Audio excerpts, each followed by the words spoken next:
Hello दोस्तों, good morning. Welcome back to my channel. आप सबका स्वागत है मेरे इस चैनल में। तो आज हम इस वीडियो में जानेंगे कि हमें गणपति बप्पा का विसर्जन किस प्रकार से करना है। अगर हमें नदी तालाब में करना है तो वो हमें किस प्रकार से करना है, और हम अगर घर पर करना चाहते हैं तो घर पर हम किस प्रकार से गणपति बप्पा का विसर्जन करें। तो सबसे पहले हमें ध्यान में रखना है कि हमें जो मूर्ति लानी है, जो भी हमें प्रतिमा लानी है, वो हमें मिट्टी की लानी है, जो इको फ्रेंडली होनी चाहिए गणपति बप्पा की जो मूर्ति हो, ताकि वो पानी में अच्छे से घुल सके। इसके बाद हमें गणपति बप्पा का उसी प्रकार से पूजन करना है जिस प्रकार से हम रोज़ करते हैं। विसर्जन से पहले भी हमें इसी प्रकार से पूजन करना है। तो सबसे पहले हम दीपक जलाएंगे, उसके बाद हम गणपति बप्पा को और माता रिद्धि सिद्धि को, दीपक का, सबका हम पूजन करेंगे अच्छे प्रकार से, खुशी और उत्साह के साथ। क्योंकि आज गणपति बप्पा हमारे जा रहे हैं, हमारे घर से विदा हो रहे हैं, तो हमें भगवान को हंसी और खुशी के साथ हमें विसर्जन करना है, उनका हमें विदा करना है, ताकि अगले साल वो और खुशी और उमंग के साथ हमारे घर पधारें।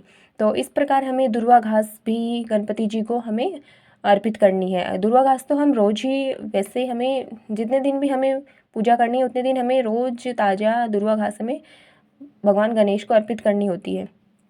तो हम रोज़ भी करेंगे और उस दिन भी हम दुर्वा घास ज़रूर अर्पित करेंगे। उसके बाद हम पीले लाल पुष्प भगवान को चढ़ाएंगे, गणपति जी को। अगर हम माला है हमारे पास तो हम माला भी चढ़ाएंगे, तो हम माला चढ़ा देंगे।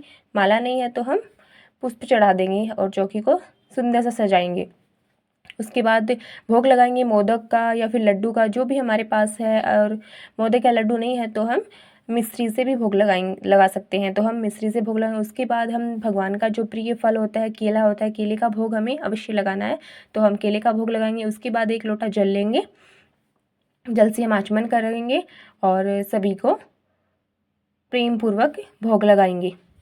इस प्रकार हम भोग लगाने के बाद, आचमन करने के बाद हमें क्या करना है, एक हाथ में फूल लेना है और थोड़ा से चावल लेना है, और भगवान के सामने हमें प्रार्थना करनी है कि हे गणपति बप्पा, हमसे जो भी गलती या भूल हुई हो उसके लिए हमें क्षमा करे, और हमारी गलतियों के लिए हमें माफ़ करे, और हमारी हर एक मनोकामना को पूर्ण करें। तो इस प्रकार हम भगवान से प्रार्थना करने के बाद, ऐसा माना जाता है कि जब भी कोई हमारे घर से कोई विदा होता है तो हम उन्हें दही और चीनी का भोजन करवाते हैं, तो शुभ माना जाता है। तो हम गणपति बप्पा को भी दही और चीनी से भोग लगाएंगे। उसके बाद हम गुलाल लगाएंगे गणेश जी को। गुलाल नहीं है तो हम रोली लगाएंगे, तो गणेश जी की हम रोली या फिर गुलाल से हम उनको गालों पर उनके गुलाल लगाएंगे। उसके बाद हमें अगर कथा करनी है तो हम गणेश जी की कथा करेंगे। कथा अगर हमें नहीं करनी है तो कोई बात नहीं, हम आरती करें, गणेश जी की आरती गाएंगे। और आरती करने के बाद हमें जो भी चौकी पर हमारे विराजमान गणेश जी है उनको थोड़ा हिलाएंगे, कलश को हिलाएंगे, और जो हमारे पूजा घर के गणेश जी हैं, रिद्धि सिद्धि माता, सबको थोड़ा थोड़ा हम हिला देंगे। उसके बाद जो हमारा जो नारियल और जो गुड़ हमने रखा था पूजा में, उसे हमें क्या करना है, अगर हम बाहर तालाब में अगर विसर्जन कर रहे हैं तो इसे हमें साथ में विसर्जित करना है, ताकि वहाँ पर मछलियाँ खा लेंगी। उसके बाद ये जो हमारी दक्षिणा है ये हमें मंदिर में दान कर देनी है। उसके बाद जो फल है, जो प्रसाद भोग में लिया है हमने, वो सभी को प्रसाद के रूप में बांट देंगे। और जो हमने रिद्धि सिद्धि माता ली थी सुपारी के रूप में, वो हमें शुद्धिकरण कर कर जल की छींटे देकर हमें फिर से को दूसरी पूजा में हमें काम में लेने हैं। और जो हमारे घर के गणेश जी हैं उनको भी हमें शुद्धिकरण करके हमारे पूजा घर में हम रख लेंगे। उसके बाद जो हमने नारियल लिया था उस नारियल को खोलकर हम सभी को प्रसाद के रूप में बांट देंगे। और जो हमने पत्ते लिए थे कलश में डालने के लिए, उन पत्तों को हम किसी भी पेड़ की जड़ में हम डाल देंगे, ताकि उनकी खाद बन जाए उनका। उसके बाद हमने जो एक लोटा जल लिया था उसके अंदर जो हमने 5 चीज़ें डाली थी, हल्दी की गांठ, सुपारी, एक सिक्का और थोड़े चावल। तो इसमें से जो भी चीज़ें हैं, जैसे हल्दी की गांठ है तो सुपारी है, उनको तो हम काम में लेंगे, फिर से कोई दूसरी पूजा में काम में ले लेंगे। और जो भी जल है वो हम पेड़ में, किसी भी पेड़ में हम सींच देंगे, पेड़ की जड़ में सींच देंगे। याद रखें कि हमें जो तुलसी का पौधा है, तुलसी के पौधे में हमें वो जल नहीं डालना है। उसके बाद जो भी हमने फूल पत्ते जो भी भगवान के श्रृंगार में हमने काम में लिए, वो हम एक कटोरी में, एक बास्केट में डाल लेंगे। उसके बाद हमें गणेश जी के साथ विसर्जित कर देने हैं। जो चावल हैं वो हमें ज़्यादा संख्या में है तो दान में देने हैं, थोड़ी संख्या में तो हम पक्षियों को दान डाल देंगे। उसके बाद जो ये सारी चीज़ें उठाने के बाद ये चौकी हम चौकी पे जो लाल कपड़ा है उसे हम धो लेंगे और दूसरी पूजा में हम काम में ले सकते हैं।